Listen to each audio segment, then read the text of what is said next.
Después de 45 años de lealtad absoluta, mis propios hijos me trataron como si fuera un residuo molesto.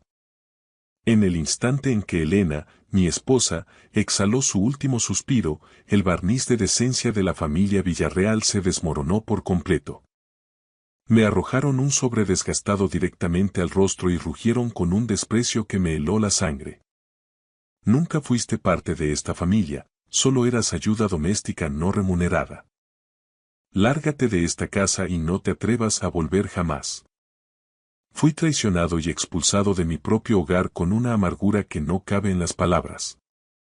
Dentro de aquel sobre no encontré el dinero que esperaban los buitres, sino una vieja llave de latón, oxidada y pesada. Se mofaron de la impotencia de un anciano que creían derrotado, pero cometieron un error fatal al subestimar a un hombre que ha dedicado su vida a entender cómo se sostienen las estructuras.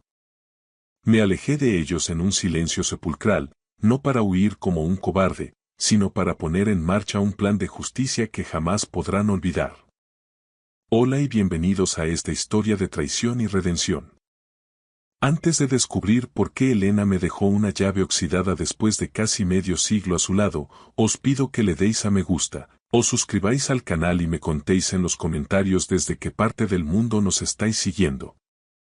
Recordad que este relato es una obra de ficción creada para vuestro entretenimiento, pero que encierra reflexiones profundas sobre la lealtad y la verdad.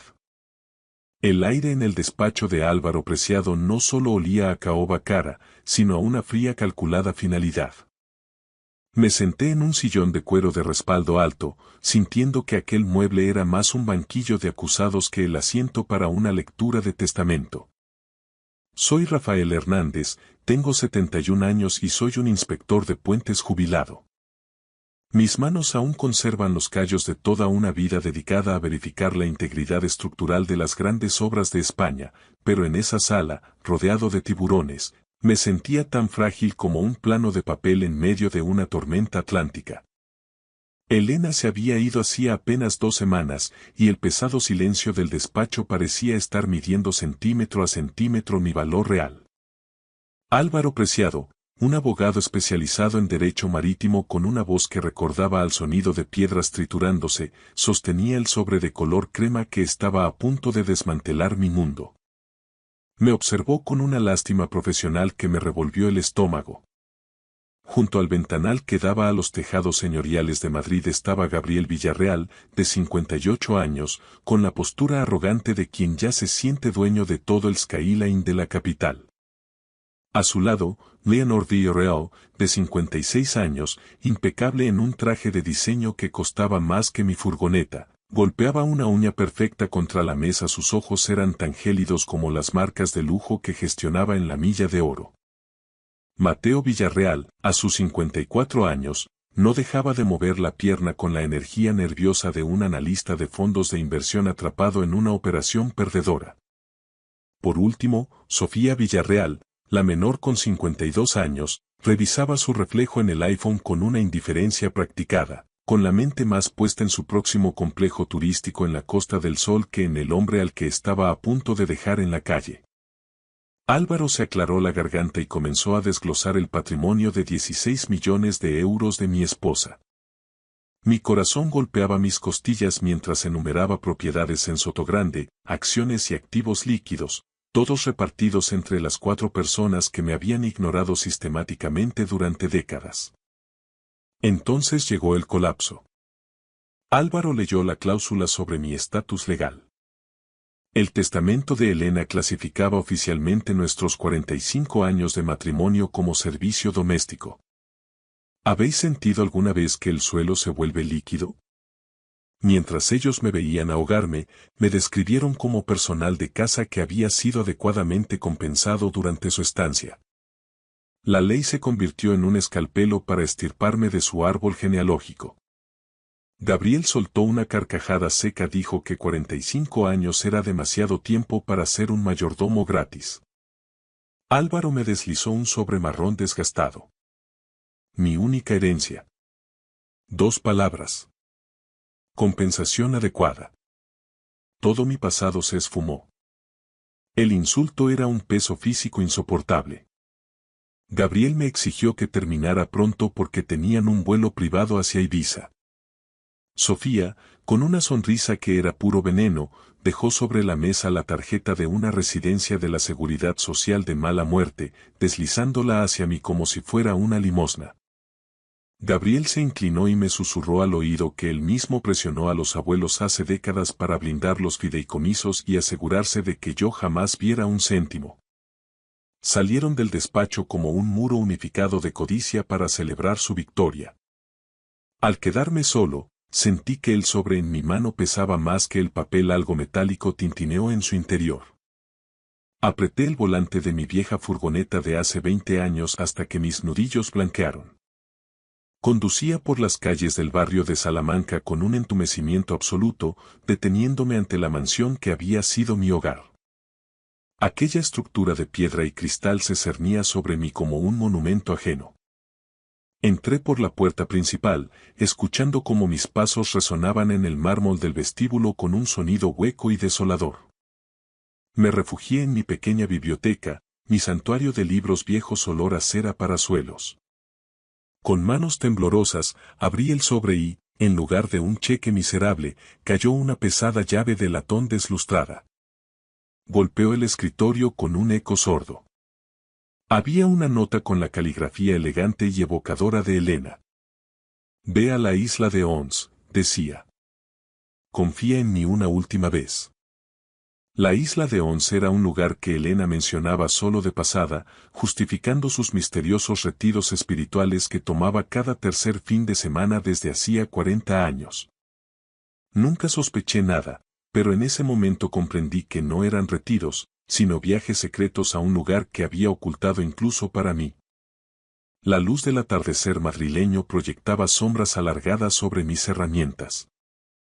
Fuera, el rugido de un motor de lujo rompió el silencio. Mis hijos regresaban, con sus voces ya alzadas por el derecho de los nuevos ricos, discutiendo agresivamente por el valor de la cubertería de plata y las obras de arte. Miré la etiqueta de la llave. En el reverso, escrito con una letra apresurada, encontré una frase que me devolvió el aliento. La llave no es para una casa, Rafael. Es para la verdad. Por primera vez en 45 años, no estaba esperando el permiso de nadie para marcharme. La mansión del madrileño barrio de Salamanca ya no era un hogar, ahora se sentía como la escena de un crimen de codicia, un mausoleo de mármol y traición. Mientras terminaba de cerrar mis pertenencias, escuché el clic autoritario y rítmico de unos tacones sobre el suelo de piedra pulida del pasillo. No necesitaba verla para saber que era Leonor. Me moví hacia el ala superior con la eficiencia silenciosa de quien ha pasado décadas sin querer molestar.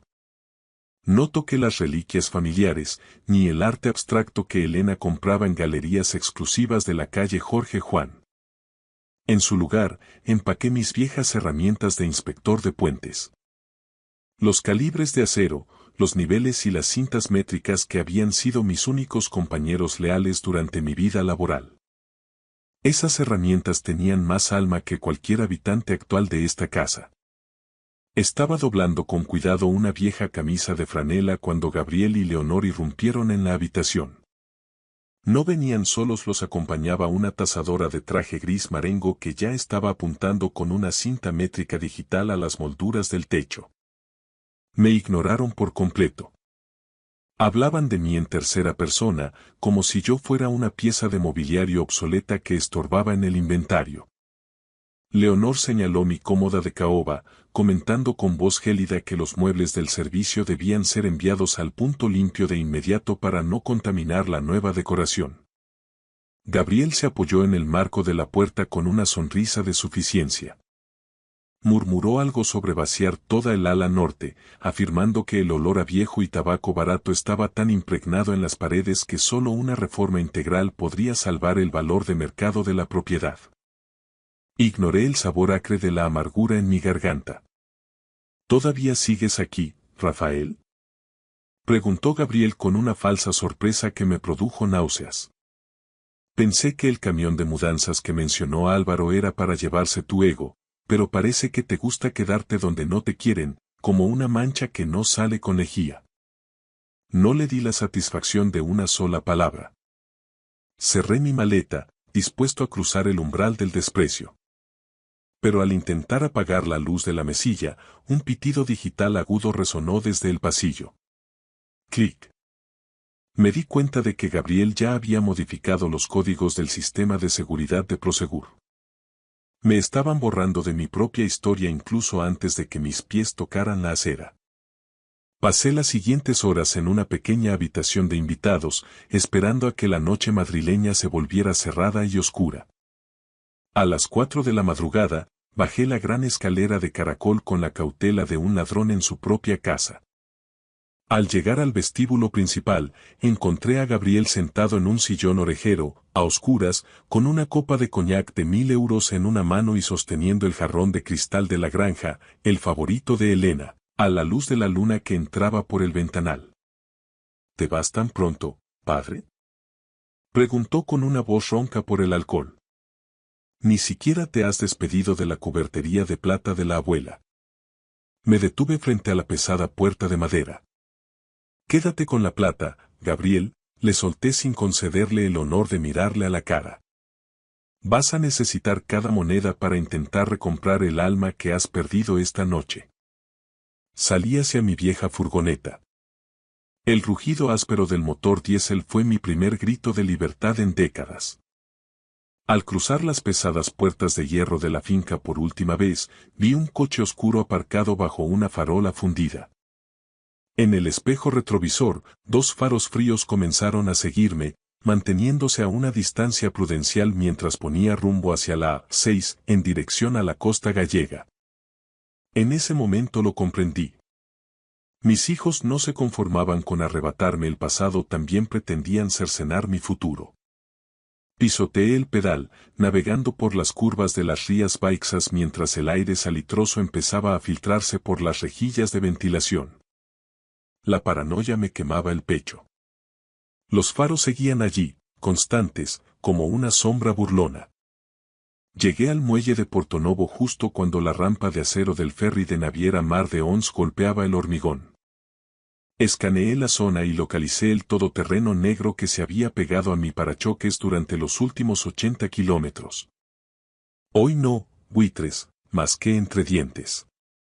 Cuando los operarios del puerto señalaron el carril para el ferry de la isla de Ons, hice el amago de entrar, pero en el último segundo, con un volantazo que hizo chirriar los neumáticos, me desvié hacia la línea de las Islas Cíes. El todoterreno negro, mordiendo el anzuelo, hizo lo mismo. Justo antes de que bajaran la barrera de embarque, di marcha atrás y me colé de nuevo en la línea de Ons, dejando al vehículo negro atrapado detrás de una fila interminable de caravanas de turistas alemanes. El alivio me inundó mientras el ferry soltaba amarras. El trayecto fue breve, apenas 1 hora sorteando las olas del Atlántico. Cuando el barco finalmente atracó en el pequeño muelle de la isla de Ons, el mundo parecía haberse transformado. El aire olía a tojo, a tierra húmeda y a mar salvaje, una ruptura absoluta con el aroma estéril y artificial del lujo madrileño. Al bajar por la rampa, la vi de inmediato. Mencía Souto, una mujer de 70 años con la piel curtida por el viento del norte, sostenía un cartel con mi nombre. Llegas tarde, Rafael, dijo con una voz firme que no admitía réplica. Elena me aseguró que serías puntual. La miré, sintiendo el peso de la llave de latón en el bolsillo de mi pantalón. ¿Ella sabía hace 40 años que yo vendría hoy? Pregunté, atónito. Mencía me dedicó una mirada cargada de complicidad mientras me guiaba hacia un todoterreno embarrado, un Land Rover antiguo que parecía parte del paisaje. Me dijo que vendrías en el momento exacto en que los lobos finalmente enseñaran los dientes, respondió mientras arrancaba. Condujimos hacia el interior virgen y protegido de la isla. Mencía manejaba con una agresividad experta por caminos forestales de acceso restringido. Mientras botábamos sobre el terreno irregular de la pista, soltó una bomba que destrozó mi frágil sensación de triunfo. Ese todoterreno que esquivaste en el muelle no trabajaba para Gabriel, Rafael. Era un equipo de seguridad privada que Elena contrató para protegerte desde el mismo segundo en que ella dio su último suspiro. Sentí un vacío en el estómago. En mi miedo, había despistado al único escudo que me quedaba. El coche se detuvo ante unas puertas de hierro tan oxidadas que parecían estar sangrando sobre el verde intenso del bosque gallego. Toqué el metal helado, temiendo que el secreto de Elena me quemara la piel. Mencía no dudó. Tomó la llave de latón de mis manos y la deslizó en la cerradura. A pesar de la apariencia descuidada, el mecanismo giró con una suavidad asombrosa. Las bisagras estaban perfectamente aceitadas, mantenidas con una precisión que contrastaba con la decadencia exterior. Subimos por un camino serpenteante hasta un claro donde la vista me robó el aliento. Una casa solariega de piedra, un paso del siglo XIX erigido sobre el borde de un acantilado escarpado. Debajo, el Atlántico rugía con fuerza. Esto no es una ruina, Mencía, susurré sobrecogido. Es una fortaleza. Ella lo llamaba su santuario, Rafael. Un lugar donde la podredumbre del mundo no pudiera alcanzarte. Entrar en esa casa fue como penetrar en las cámaras de un corazón que había latido por mí en secreto durante medio siglo. No olía a museo olvidado, olía a lavanda fresca, a cera de abeja para muebles y a la brisa limpia del mar. Al entrar en el salón principal, me quedé petrificado. Las paredes no ostentaban el arte abstracto de Madrid. Estaban cubiertas, de arriba a abajo, por cientos de fotografías enmarcadas. Todas eran de mí. Me vi en los años 80, con el casco blanco puesto, inspeccionando los cimientos de un puente en construcción. Había fotos mías durmiendo en mi sillón, riendo por chistes que ya no recordaba, viviendo una vida que ella había documentado con un amor silencioso y devoto. Mencía me entregó entonces una carpeta de cuero envejecido. Al abrirla, mis ojos se nublaron. Era la escritura de propiedad de toda la finca. El documento, legalizado en 1978, establecía que yo era el propietario legal de aquel patrimonio multimillonario desde hacía décadas. ¿Cómo podía reconciliar a la mujer que me había llamado sirviente en su testamento público con la mujer que había construido en secreto esta catedral de piedra y recuerdos para asegurar mi existencia? La verdad estaba empezando a emerger, y era mucho más compleja de lo que mis hijos podrían imaginar jamás.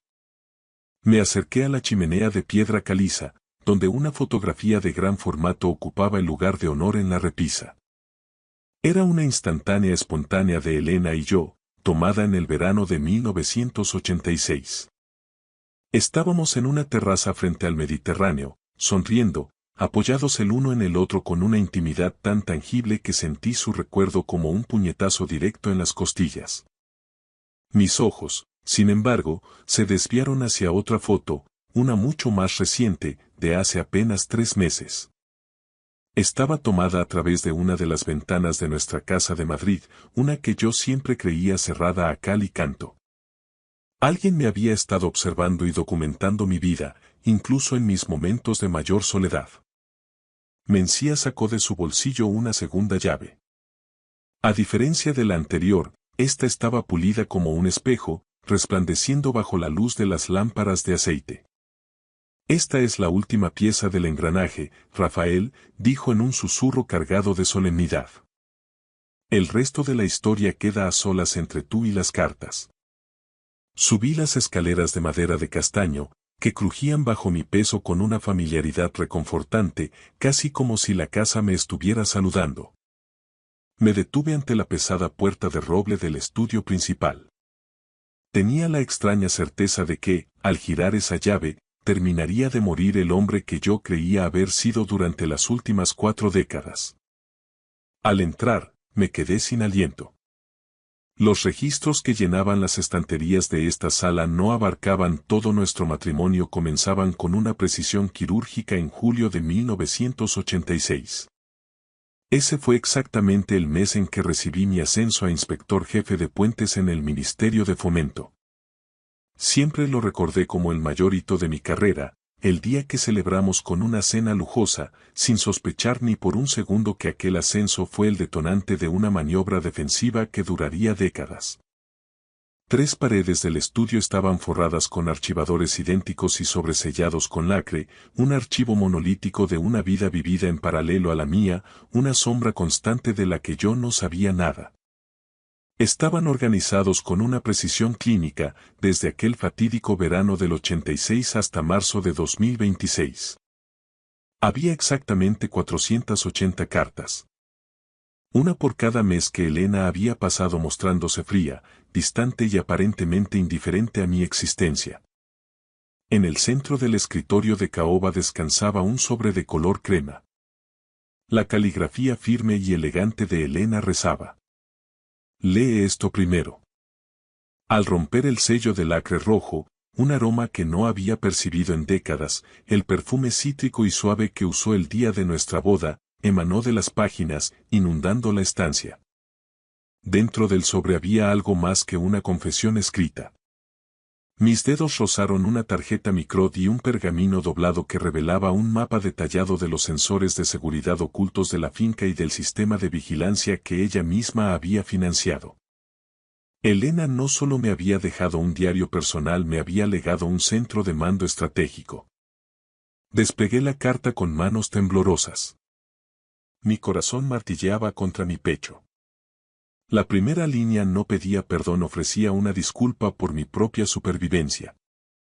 Elena revelaba con una honestidad brutal que durante 35 años había vivido como una completa extraña en su propia piel. Describía el 14 de junio de 1986 como el día en que la mujer que yo amaba tuvo que morir para que pudiera nacer una protectora implacable. No se trataba de una tragedia por desamor, sino de un presupuesto de defensa fríamente calculado para salvarme la vida. Elena confesaba que el complot para deshacerse de mí no había nacido de un capricho pasajero de la codicia de nuestros hijos, sino que fue un esquema alentado y alimentado por sus propios padres, mis suegros. Ellos siempre me despreciaron. Para ellos, yo era un inspector de puentes de clase baja, un obrero con estudios que no tenía lugar en su imperio de biotecnología y finanzas. Fueron ellos quienes inocularon el veneno en el oído de Gabriel desde que era adolescente. La carta me transportó a una noche de tormenta en 1986 en nuestra residencia de Madrid. Elena relataba cómo, estando en el pasillo, escuchó risas crueles tras la puerta del dormitorio de Gabriel. Sus propios hijos y sus padres hablaban de mí como si fuera ganado. Planeaban manipular mis informes médicos para obtener un diagnóstico falso de demencia senil prematura, con el fin de incapacitarme legalmente y enviarme a una residencia de tercera categoría en las afueras, donde me pudriría mientras ellos liquidaban los 15 millones de euros en acciones de la compañía de Elena. La voz de Gabriel, joven pero ya depredadora, argumentaba que yo sería feliz mientras tuviera una ventana y 3 comidas al día. Elena reveló que no solo los había escuchado, sino que había grabado la conversación en secreto, esperando pillar una filtración de información corporativa, solo para descubrir que la filtración era la propia humanidad de su familia. En ese instante comprendió que, para salvarme, tendría que matar nuestro matrimonio. Tuvo que convertirse en un monstruo exterior para mantener a raya a los verdaderos monstruos que dormían bajo nuestro techo. Explicó que el lenguaje de personal de servicio utilizado en el testamento no era el insulto final que yo había sentido. Era una maniobra legal quirúrgica propia del derecho sucesorio español. Al clasificarme oficialmente como personal doméstico adecuadamente compensado, se aseguraba de que los hijos nunca pudieran impugnar el testamento reclamando que yo había ejercido influencia indebida como cónyuge para manipular su patrimonio. Era un escudo legal impenetrable, no un gesto de desprecio. Detalló cómo comenzó el desmantelamiento sistemático de nuestra relación pública en julio de 1986. Dejó de incluirme en las galas del IBEX 35, ordenó al servicio que me tratara con la distancia de un invitado y comenzó su interpretación magistral como matriarca gélida. Te convertí en un fantasma para que ellos dejaran de intentar convertirte en un cadáver, confesaba en el papel. Cada vez que ella olvidaba mi cumpleaños o me obligaba a comer solo en la cocina bajo la mirada burlona de Gabriel, yo sentía que se marchitaba un trozo de mi alma. Pero la carta afirmaba que cada palabra dura pronunciada frente a los hijos era una mentira calculada para proteger mi espalda. Cada mirada fría era, en realidad, una oración desesperada por mi seguridad. Elena reveló una capa final de su plan. Me había cedido legalmente esta propiedad de la isla de Ons en 1978, como un regalo de bodas privado. Al ser una donación previa a cualquier reclamación de herencia o fideicomiso de los hijos, este santuario era legalmente intocable, inembargable y enteramente mío. Mientras ellos celebraban su victoria en Madrid, no sabían que yo era el dueño de la única fortaleza que ella siempre quiso que yo tuviera. La carta de Elena mutó de repente, pasando del dolor desgarrador de una esposa cautiva a la fría y matemática precisión de una consejera delegada de primer nivel. En esas páginas finales, me reveló la existencia de una fortaleza financiera invisible. Un fondo fiduciario de 1.200.000 euros, gestionado por una firma de gestión de patrimonios extremadamente discreta con sede en Galicia. No fue un movimiento de última hora. Elena había estado desviando sus bonos personales y dividendos a esta cuenta desde finales de los años 70. El fondo estaba blindado para cubrir todos los gastos de mantenimiento del paso y otorgarme una asignación mensual vitalicia durante los próximos 50 años. Creen que se lo han llevado todo, Rafael, pero solo han mordido el anzuelo que yo misma preparé, escribió con una caligrafía que denotaba una satisfacción gélida. Me di cuenta entonces de que, mientras Gabriel, Leonor y los demás se despedazaban por la herencia en Madrid, en realidad estaban heredando lo que en el mundo financiero llamamos una píldora venenosa. El grueso de su legado consistía en activos inmobiliarios sobreapalancados, hipotecas altísimas sobre edificios de lujo, y fideicomisos vinculados a deudas de alto interés que Elena había dejado impagadas de forma deliberada. Ellos se quedaban con el apellido Villarreal, pero yo era el único Villarreal que poseía la verdadera libertad. Me levanté del escritorio y me dirigí a los archivadores metálicos. Mis dedos temblaban al deslizarse sobre las pestañas de las carpetas. Pasé por alto los primeros años, llenos de ataques verbales y desplantes, y llegué directamente al archivador de 2010. Ese fue el año en que los accidentes caseros dejaron de ser fortuitos para parecer ejecuciones sumarias. Localicé la carpeta fechada el 12 de marzo. Recordé perfectamente aquella mañana en la mansión. Me había despertado temprano para revisar unos informes. Al intentar bajar la gran escalera de roble, mi pie perdió toda tracción en el tercer peldaño. Caí rodando por 12 escalones macizos. El impacto contra el mármol del vestíbulo me dejó una muñeca destrozada, 3 costillas rotas y el mundo dando vueltas. En aquel momento, Elena apareció en lo alto de la escalera.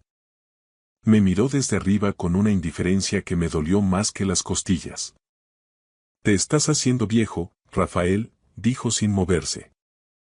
«La torpeza es un lujo que no podemos permitirnos en esta casa». Sin embargo, en el estudio del santuario de Ons, encontré una tarjeta SD grabada esa misma noche por las cámaras ocultas que ella había instalado. Mi sangre se congeló al ver las imágenes. En la pantalla aparecía Mateo Villarreal, vestido de negro y con guantes de cuero, aplicando meticulosamente una capa de lubricante industrial en los escalones superiores. Aceite de muerte. Incoloro, inodoro y letal. Mateo miró directamente a la lente oculta con una sonrisa depredadora que se clavó en mi pecho como una aguja de hielo. Pero el video reveló un giro aún más macabro y doloroso. Elena entró en escena 5 minutos después de que Mateo se desvaneciera en las sombras del pasillo. No limpió las escaleras. En su lugar, se arrodilló junto a la pesada mesa de caoba del vestíbulo y, con un esfuerzo físico evidente, la desplazó unos centímetros, posicionando cuidadosamente un jarrón de cerámica de gran tamaño. Comprendí con horror que Elena estaba calculando la trayectoria de mi caída inevitable. Había movido los muebles para desviarme del borde afilado de mármol de la mesa, un impacto que seguramente me habría aplastado el cráneo de forma instantánea. Prefirió que sufriera lesiones menores, huesos rotos, antes que permitir que la trampa mortal de su propio hijo tuviera éxito. Pausé el video en su rostro. Su expresión era una máscara de agonía absoluta, un grito silencioso que yo había confundido con desprecio durante 8 largos años. Mis hijos me querían muerto, y mi mujer había permanecido allí, inmóvil, viéndome romperme, convencida de que era la única forma de mantenerme con vida. La siguiente carpeta era aún más voluminosa. Contenía una fotografía pericial de un latiguillo de freno seccionado en 2011. Recordé con nitidez aquella tarde terrorífica en la que el pedal de freno de mi furgoneta se hundió hasta el fondo sin resistencia alguna mientras bajaba una pendiente.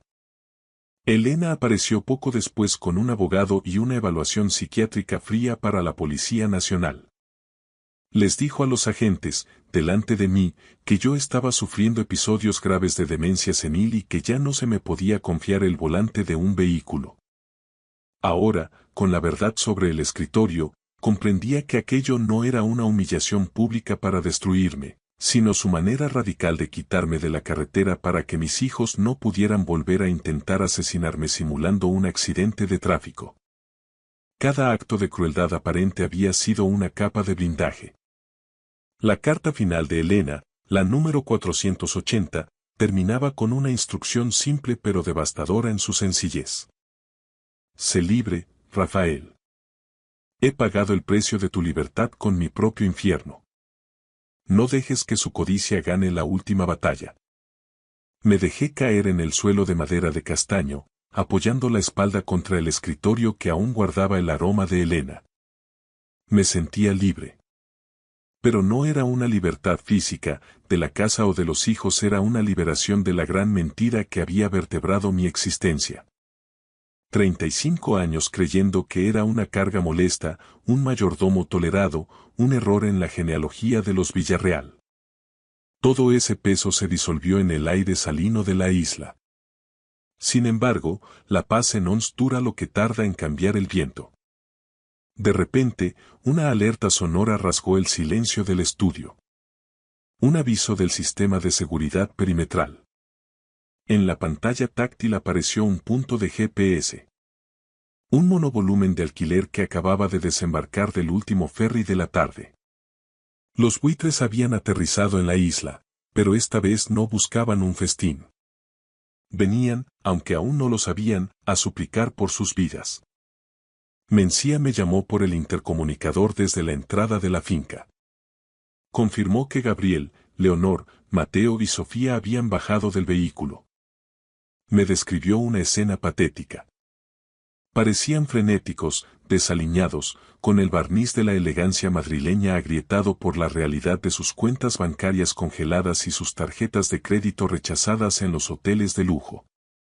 Mencía añadió, con una nota de sarcasmo, que habían contratado a un cerrajero de San Censo para entrar por la fuerza en lo que ellos todavía creían que era una ruina olvidada. Sonreí para mis adentros. El cerrajero era el sobrino de Mencía. Déjalos pasar, Mencía, dije con una calma que me sorprendió a mí mismo. Las puertas de esta casa se construyeron precisamente para aguantar este tipo de clima. Me preparé para el encuentro. No busqué armas, sino la verdad, que es mucho más afilada. Bajé del estudio las carpetas con las pruebas gráficas. Las fotos de las escaleras aceitadas, los informes periciales de los frenos seccionados y las analíticas de la medicación alterada. Lo coloqué todo con una precisión milimétrica sobre la mesa de comedor de piedra. Después, me senté en el sillón de mimbre que Elena solía usar en el porche, esperando bajo la luz mortecina del crepúsculo gallego. El monovolumen frenó en seco, levantando una nube de polvo y gravilla. Gabriel lideraba el grupo, aferrando con fuerza un tubo de planos y documentos. Se habían tomado la molestia de pagar a un abogado corrupto para falsificar una nueva escritura de propiedad. Fuera de nuestra propiedad, Hernández. Gritó Gabriel mientras subía los escalones del porche con las piernas temblándole. Este paso pertenece al patrimonio de los Villarreal. Tenemos los papeles legales que lo acreditan. Lárgate antes de que llamemos a la Guardia Civil. No pestañeé. Me limité a señalar la puerta con un gesto pausado. Entrad, dije simplemente. Os estamos esperando. Una vez dentro del estudio, rodeados por el archivo de sus propios pecados, su arrogancia se desmoronó como un castillo de naipes. Les mostré los vídeos. Mateo se puso lívido, casi gris, al verse a sí mismo en alta definición aplicando lubricante en las escaleras. Leonor empezó a sudar frío cuando leyó el informe técnico sobre los frenos de mi furgoneta. Pero fue Sofía quien se derrumbó físicamente ante los resultados del laboratorio que demostraban que había sustituido las pastillas críticas de Elena por placebos de azúcar para acelerar el desenlace. Cada acto, intento de asesinato, maltrato a un anciano, falsedad documental, tiene un peso específico que os va a enterrar, les expliqué con una voz carente de emoción. Elena no dejó esto al azar. Todas estas pruebas están ya en un servidor seguro fuera de España. Se enviarán automáticamente a la Fiscalía de Madrid si yo no introduzco un código de seguridad cada 48 horas. Gabriel soltó el tubo de documentos, que rodó por el suelo con un sonido hueco y ridículo. Mamá no nos haría esto, balbuceó, con los ojos llenos de terror. Ella no enviaría a sus propios hijos a la cárcel de Soto del Real. Ella no os quería en jaulas, Gabriel. Pero tampoco iba a permitir que siguierais siendo los monstruos que sois. Fue entonces cuando les revelé su nueva realidad. Gracias a las maniobras financieras de Elena, yo era ahora su único acreedor. Poseía sus hipotecas, sus líneas de crédito y, en la práctica, su propia existencia financiera. Les puse un contrato de redención sobre la mesa de caoba. Las condiciones eran absolutas e innegociables. Gabriel cumpliría una sentencia de 4 años por la manipulación de los frenos, pero no en una celda común, sino trabajando como asistente legal para presos sin recursos económicos, bajo mi supervisión. Mateo trabajaría en los proyectos de reconstrucción de los muros de piedra de la isla por el salario mínimo profesional, manteniendo una sobriedad estricta controlada por Mencía. Leonor y Sofía gestionarían la granja orgánica y el refugio para mujeres que Elena había proyectado. Vivirían en las antiguas casas de los trabajadores, despojadas de bolsos de marca y cenas en restaurantes con estrella Michelin. Ganaréis 15 euros la hora, repetí, mirándoles a los ojos. Sudaréis. Sangraréis. Y llegará el día en que me daréis las gracias por la oportunidad de volver a ser seres humanos. Se quedaron en un silencio sepulcral, aceptando su transición de herederos millonarios a peones de su propia redención. Los vi salir hacia sus nuevas y humildes viviendas bajo la lluvia fina y persistente de Galicia. Esa noche, me retiré al estudio. Ya no era un museo del trauma, sino un santuario de paz absoluta. Coloqué la última carta, la número 480, en el archivador. Me di cuenta de que Elena no solo había planeado mi supervivencia física, sino que me había trazado un mapa exacto hacia la serenidad. La inspección ha terminado, Elena. El puente es sólido. El puente resiste. Buenas noches, mi amor. Caminé hacia el ventanal y vi las luces tenues de las casas de los trabajadores abajo, en el valle. La llave de plata en mi bolsillo ya no pesaba nada. Ya no estaba esperando un ferry para escapar. Por fin, estaba exactamente donde debía estar. Gracias por escuchar la historia hasta el final. Dale like y deja un comentario. Suscríbete al canal y activa la campana para no perderte la próxima historia. Les deseo todo lo mejor. Me llamo Mateo Vega. Tengo 66 años y, hasta hace muy poco, creía que conocía cada rincón de mi vida y de mi familia en nuestra querida Sevilla. Pero la verdad es como el sol de agosto en Andalucía. Tarde o temprano, termina quemando las sombras. Han pasado 10 meses desde que mi esposa, Lucía, falleció.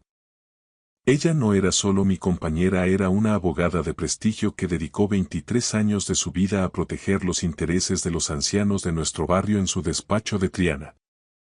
Su oficina era su santuario, un pequeño garaje reformado detrás de nuestra casa en la calle Pureza. Durante casi un año, evité entrar allí.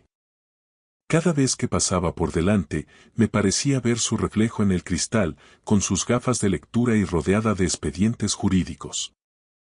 Sin embargo, mi nieta Estela necesitaba un lugar tranquilo para estudiar y decidí que era hora de convertir ese templo del duelo en una biblioteca para ella. Llamé a Javier, un contratista de confianza que ya nos había hecho reformas antes. Solo hay que desmontar las estanterías, actualizar el cableado y mejorar la iluminación, le dije mientras le entregaba la llave aquel martes de finales de septiembre. No podía quedarme a ver cómo desmantelaba el espacio de Lucía. Sus libros de derecho, sus diplomas de la Universidad de Sevilla, incluso la taza de café que nunca terminaba de lavar.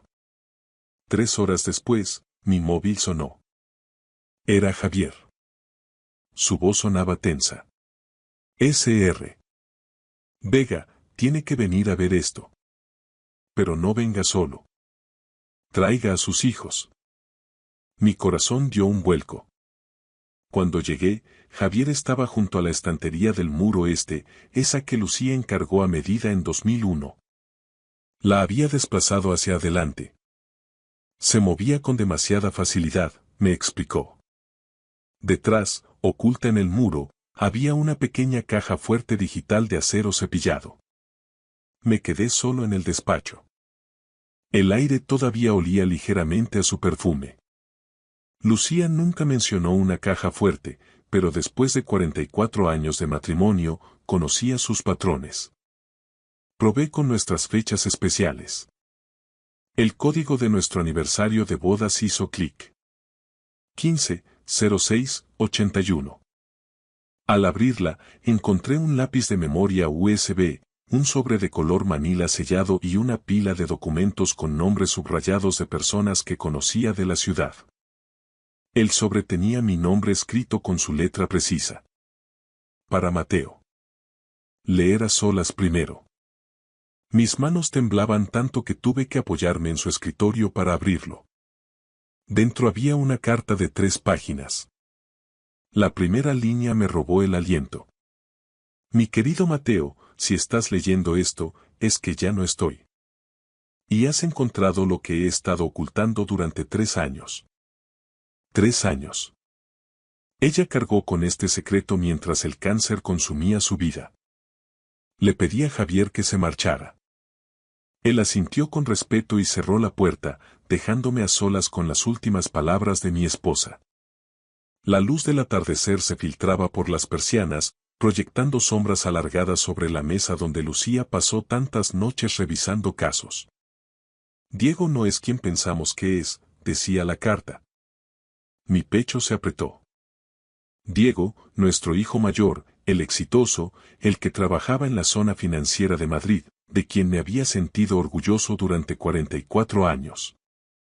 Hace 3 años, la S.R.A. Dolores Ibáñez vino a mi despacho. Perdió todos sus ahorros de jubilación, 380.000 euros. El asesor de inversiones que se lo llevó fue nuestro hijo. Mis ojos se nublaron, pero seguí leyendo. Lucía había investigado. Había 6 víctimas, 6 clientes ancianos que confiaron en alguien que se hacía llamar Lucas Vega. Lucas, nuestro hijo menor. El que siempre parecía estar en apuros, el que se declaró en quiebra hace 7 años, a quien su mujer abandonó y que ahora sobrevivía dando clases de matemáticas en un instituto de secundaria. La carta era demoledora. Diego había usurpado la identidad de su hermano. Había usado sus cuentas, falsificado sus firmas y cargado toda la culpa sobre Lucas. Si aquello salía a la luz sin pruebas, Lucas sería el primer arrestado. Me desplomé en la silla de cuero. Diego vivía en una urbanización de lujo en Pozuelo, conducía un Mercedes y se iba de vacaciones a Europa cada verano. Siempre pensé que era el brillante y responsable, mientras que Lucas me resultaba decepcionante y frágil. Qué equivocado estaba. He pasado 2 años reuniendo pruebas. No podía ir a la policía porque el montaje de Diego es perfecto. Lucas sería acusado antes de que nadie mirara más allá. En el USB está todo. Transferencias, registros bancarios y una grabación de Diego confesándolo todo. Le hice creer que me llevaría su secreto a la tumba. Lucía había grabado a nuestro propio hijo confesando cómo destruía la vida de su hermano. Ella quería decírmelo después de mi fiesta de jubilación, para darme un último recuerdo feliz, pero el cáncer avanzó demasiado rápido. La elección es tuya ahora, Mateo. Protege a Lucas. Él es inocente. Siempre fue el mejor de nuestros hijos, y nunca supimos verlo. Te quiero. Siento no haber podido arreglar esto antes de irme. La firma de Lucía temblaba al final de la hoja. El hijo del que tanto había presumido era un ladrón que se aprovechaba de ancianos como la SRA. Ibáñez. Y el hijo de quien me avergonzaba en silencio había sido víctima de un sabotaje cruel durante 7 años. 7 años de ruina, divorcio y vergüenza. Y yo, en mi ceguera, seguía alabando a Diego y compadeciendo a Lucas. Conecté el USB al portátil que Javier había dejado olvidado. La calle Pureza se veía tranquila a través de la ventana, con los vecinos paseando a sus perros, mientras mi mundo se desmoronaba en la oscuridad de aquel despacho. El USB contenía 2 carpetas. Víctimas y grabaciones. Abrí la primera carpeta. La foto de Dolores Ibáñez apareció en pantalla. Una mujer de 83 años con una sonrisa dulce y una chaqueta de punto, la abuela de alguien que confió en nosotros. Diego le había robado 380.000 euros, los ahorros de toda una vida destinados a la educación de su nieto, usando el nombre y el DNI de Lucas. Había 5 expedientes más. 5 vidas arruinadas.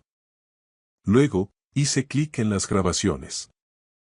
La voz de Lucía llenó la sala, tranquila al principio, y luego la de Diego, suave y segura, la voz que yo tanto había admirado. Lucía mencionó a Dolores Ibáñez. Diego se puso a la defensiva. Cuando ella presionó, su tono cambió. Dijo que el nombre de Lucas estaba en todos los documentos, que Lucas sería el arrestado. Dijo que los ancianos tenían más dinero del que necesitaban, que Lucas era un débil y un fracasado, y que él, Diego, había ganado. He ganado, mamá. He ganado, decía la voz de mi hijo en la grabación con una risa fría y cruel. Escuché los sollozos de Lucía antes de que se cortara el audio. Ella pasó sus últimos meses recolectando pruebas para salvar a Lucas de la trampa que su propio hermano le había tendido. No fue el fracaso lo que hundió la vida de Lucas, fue el sabotaje. Pasé los siguientes 3 días revisando cada documento. Todo encajaba de forma devastadora. Recordé cuando Savannah dejó a Lucas hace 3 años. Él cree que soy un irresponsable financiero, papá, me dijo Lucas con voz baja. Yo le creí.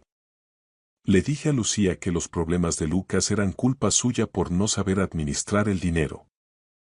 Ahora sabía que las cuentas fraudulentas de Diego habían destruido el historial crediticio de Lucas. La quiebra no fue un error de Lucas, fue una emboscada. Consulté su informe de solvencia y casi me da un síncope. Un nivel de morosidad que le impedía alquilar un piso o pedir un crédito. Había empresas registradas a su nombre entre 2014 y 2019 de las que él no sabía nada. Mientras Diego acumulaba millones, Lucas vivía en un estudio pequeño, conducía un coche con 15 años y nunca se quejaba. Estaba luchando contra un enemigo invisible. El tercer día, fui a casa de la SRA. Dolores Ibáñez. Cuando mencioné el dinero, sus ojos se llenaron de lágrimas. Eran 380.000 euros del seguro de vida de mi marido, me dijo. Cuando le dije que los papeles estaban a nombre de Lucas, ella negó con la cabeza de inmediato. Imposible. Lucas le dio clases particulares de matemáticas gratis a mi nieto. Ese chico tiene buen corazón. Sentado en mi coche después de esa visita, comprendí dos verdades. Lucas había sido destruido por su hermano, y yo había estado ciego durante 44 años. Llamé a una antigua colega de Lucía, Carmen Pardo. Lucía estaba investigando algo muy serio, Mateo, me confesó. Incluso durante la quimioterapia no dejó de trabajar. Necesitas a la Policía Nacional, a la Unidad de Delitos Económicos. Me puse en contacto con el inspector Sánchez. Le envié todo a través de un portal seguro. 3 horas después, me llamó. Sr. Vega, las pruebas de su esposa son sólidas, pero para una condena rápida necesitamos que el sujeto se incrimine o presentarlo ante testigos. ¿Puede organizar una reunión? Aquello significaba tenderle una trampa a mi propio hijo. Durante 2 días apenas dormí, preguntándome cómo un padre puede entregar a su hijo.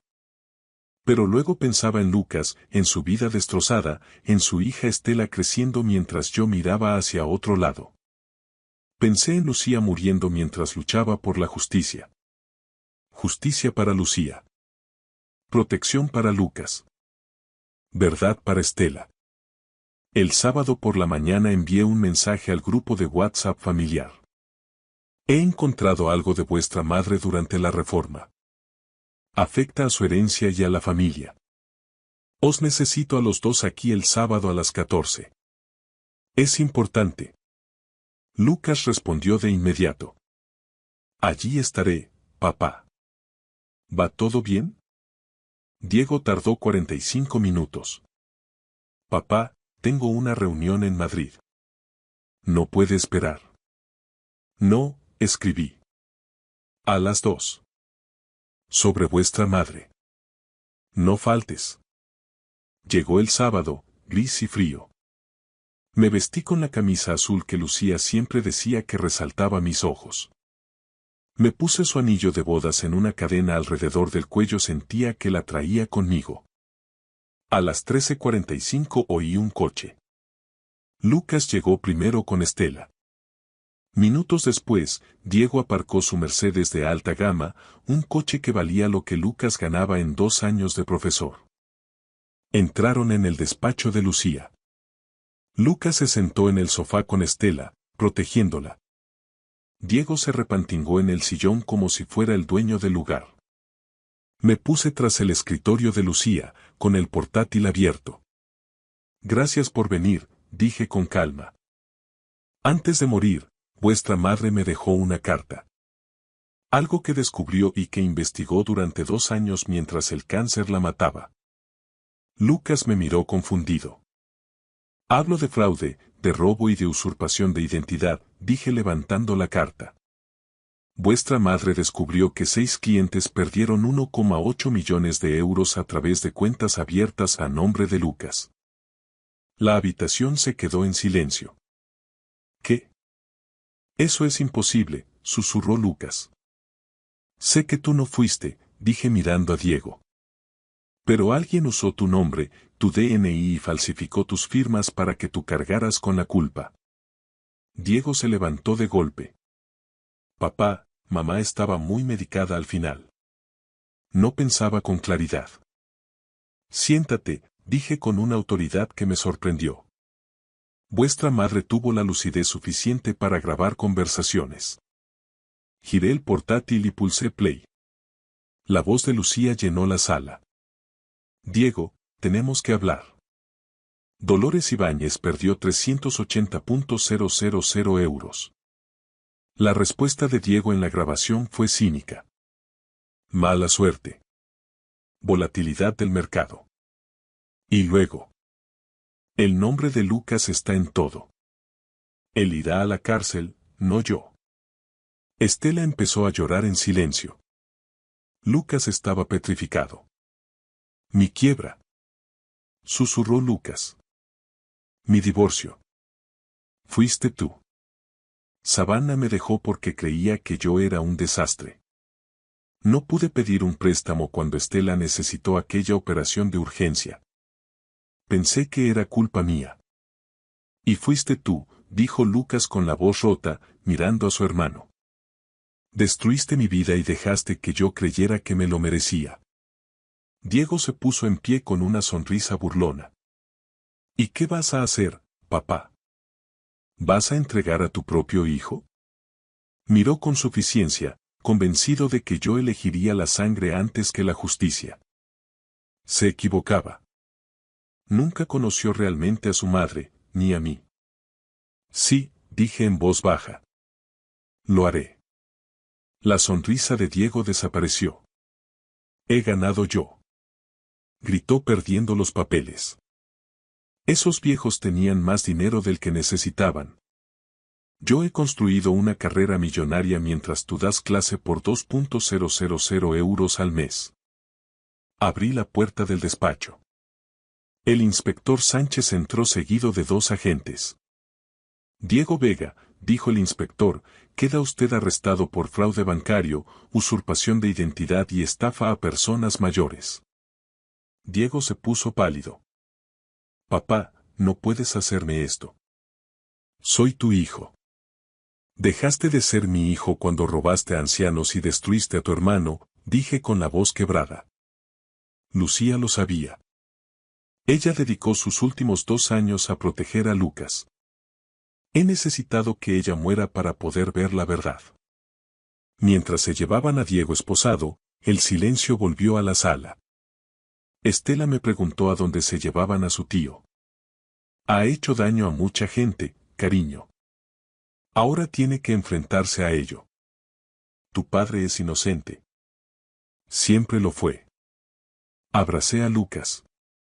Se derrumbó sobre mis hombros llorando. Tu madre hizo esto, le susurré. Ella siempre supo quién eras. Yo fui el ciego. No hubo juicio. 3 semanas después del arresto de Diego, su abogado se puso en contacto con el inspector Sánchez para negociar un acuerdo. Las pruebas que Lucía había reunido eran abrumadoras, un laberinto legal del que no había salida. A cambio de una cooperación total, revelando cada empresa pantalla y cada activo oculto, Diego aceptó una condena de 22 años de prisión en lugar de los más de 50 a los que se enfrentaba si íbamos a juicio. Asistí a la lectura de la sentencia solo. Lucas se ofreció a acompañarme, pero le dije que no. Era algo que necesitaba presenciar por mi cuenta, un cierre necesario para esta historia de traición. La jueza Carolina Reynoso, una veterana de la Audiencia Nacional con el cabello gris acero y una mirada forjada por décadas en el estrado, revisó el acuerdo y se dirigió directamente a mi hijo. Sr. Vega, dijo con una voz que resonó en toda la sala, usted no se limitó a robar dinero. Usted destruyó sistemáticamente la vida de su propio hermano. Usó su nombre, su identidad y su reputación como escudo. Si esto no se hubiera descubierto, él habría sido el arrestado. Usted construyó su éxito sobre la ruina de su propia sangre. Diego permanecía en silencio, con su traje a medida reemplazado por el uniforme naranja de la prisión. Esto es una traición profunda, continuó la jueza. Explotó a víctimas vulnerables y tendió una trampa a su hermano. La ley permite la misericordia, pero los hechos no. Lo sentenció a 22 años de cárcel, seguidos de 5 años de libertad vigilada, y ordenó la restitución total de los 1,8 millones de euros. Debido a la gravedad de los delitos y la falta de beneficios penitenciarios iniciales, cumpliría al menos 19 años de forma efectiva. Tenía 44 años, saldría con 63, si es que llegaba a ver ese día. Se lo llevaron sin que me mirara ni una sola vez. 2 meses después, la restitución se completó. El chalet de Diego en Pozuelo se vendió por 1,2 millones de euros. Su Mercedes, su embarcación en el puerto de Santa María y sus cuentas de inversión fueron embargados y liquidados. El Estado recuperó 1,4 millones. Yo añadí 200.000 euros del seguro de vida de Lucía, era exactamente lo que ella habría querido. Emitimos cheques para las 6 víctimas. No fue un reembolso total, pero recibieron un promedio del 88% de lo que habían perdido. Para personas que creían que sus ahorros habían desaparecido para siempre, fue un milagro. Cuando se lo comuniqué a la SRA, Ibáñez rompió a llorar. Gracias a Lucía y a usted, me dijo, mi nieto podrá ir a la universidad. La redención de Lucas llegó lenta pero firme. El periódico local publicó la noticia, limpiando su nombre por completo. El consejo escolar del instituto le otorgó un reconocimiento a la integridad. Los informes de fraude corrigieron su historial crediticio. La recuperación llevaría años, pero el camino por fin estaba despejado. El apoyo de la comunidad lo abrumó. Los padres de sus antiguos alumnos recaudaron 40.000 euros para ayudarlo a reconstruir su vida. 3 meses después de la sentencia, vendí la casa de la calle Pureza. Tenía demasiados recuerdos. Lucía muriendo en la planta de arriba, el descubrimiento de la verdad en su oficina, Diego saliendo esposado. No podía quedarme. Compré una casa más modesta a 10 minutos del piso de Lucas. Poco después, Lucas y Estela se mudaron conmigo. Su crédito aún estaba dañado, pero ambos sabíamos la verdad. Nos necesitábamos el uno al otro. Empecé a trabajar como voluntario en un centro de mayores, impartiendo talleres sobre cómo protegerse del fraude financiero. Convertir el dolor en propósito era mi forma de continuar el trabajo de Lucía. Antes de entregar las llaves de la antigua casa, entré por última vez en el despacho de Lucía. Decidí que no lo convertiría en una sala de lectura allí, sino que lo recrearía en nuestro nuevo hogar. Su mesa, sus libros, sus diplomas. Un monumento a una mujer que luchó contra el cáncer y la corrupción al mismo tiempo. Ella nos protegió incluso después de su muerte a través de grabaciones y pruebas. Ese era el legado de Lucía. No el título, ni la carrera, sino el valor de luchar por lo que es justo, aunque le costara todo. Incluso si le costaba perderme a mí por un tiempo. En una fría mañana de diciembre, celebramos una pequeña ceremonia en lo que llamé el despacho memorial Lucía Vega. Lo había recreado con cuidado en la nueva casa, con las ventanas orientadas al este para que entrara el sol de la mañana, igual que en Triana. Sobre el escritorio colgaba una placa de bronce. Lucía Vega, de 1958 a 2024. Luchó por la verdad incluso cuando le costó todo. Nos reunimos los 4. Lucas, Estela, la SRA. Ibáñez y yo. El abuelo me pidió que leyera algo, dijo Estela, con su voz de 12 años firme a pesar de las lágrimas. Sostenía una página mecanografiada. Es un ensayo que escribí para el colegio. Una persona que cambió mi vida. Aclaró su garganta y empezó. Mi abuela murió antes de que yo la conociera de verdad.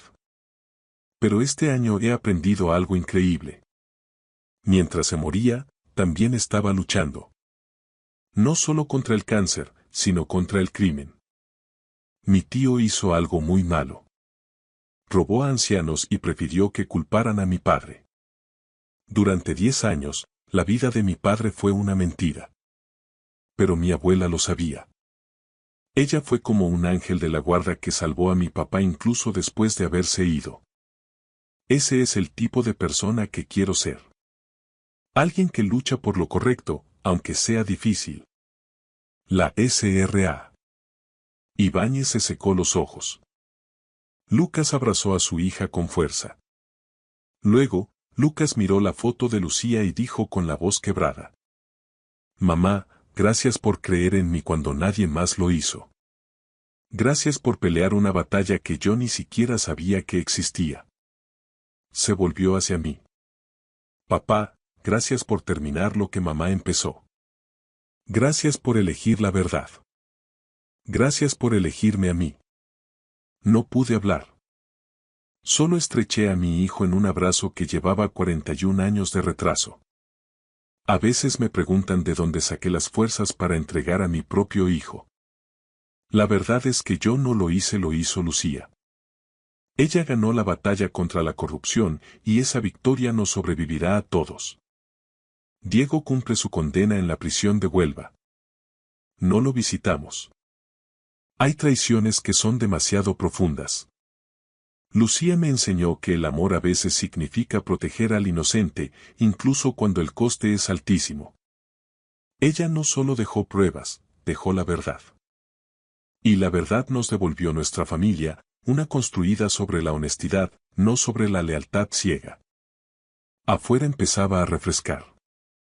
La voz de Estela me llamó desde el salón. Abuelo. Papá está haciendo chocolate caliente. Miré por última vez la foto de Lucía sonriendo y bajé a reunirme con ellos. 3 generaciones sanando juntas. Cuéntame otra historia de la abuela, pidió Estela. Sonreí. Cada historia sobre ella es una historia sobre la valentía.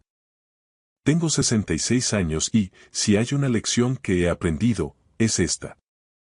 No estéis ciegos como lo estuve yo.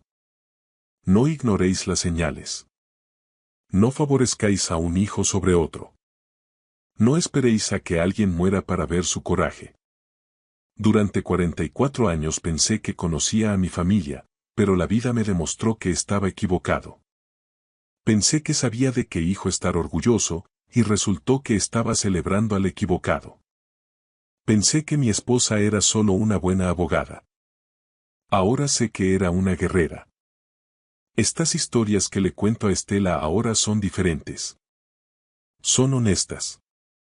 Tratan sobre errores, ceguera y aprender demasiado tarde. Pero también tratan sobre la redención. Esta historia me enseñó que, a veces, amar significa elegir la justicia por encima de la comodidad. Que la verdadera familia se construye sobre la verdad. Y que las personas que subestimamos, como mi hijo Lucas, como mi esposa enferma, suelen ser las que guardan más fuerza en su interior. A veces, las verdades más duras son las únicas que nos hacen libres. Que Dios os bendiga a todos. Gracias por escuchar mi historia hasta el final. Si resonó contigo, dale like, escribe en los comentarios qué fue lo que más te tocó y no olvides decir de dónde eres. Suscríbete al canal, vienen muchas más historias.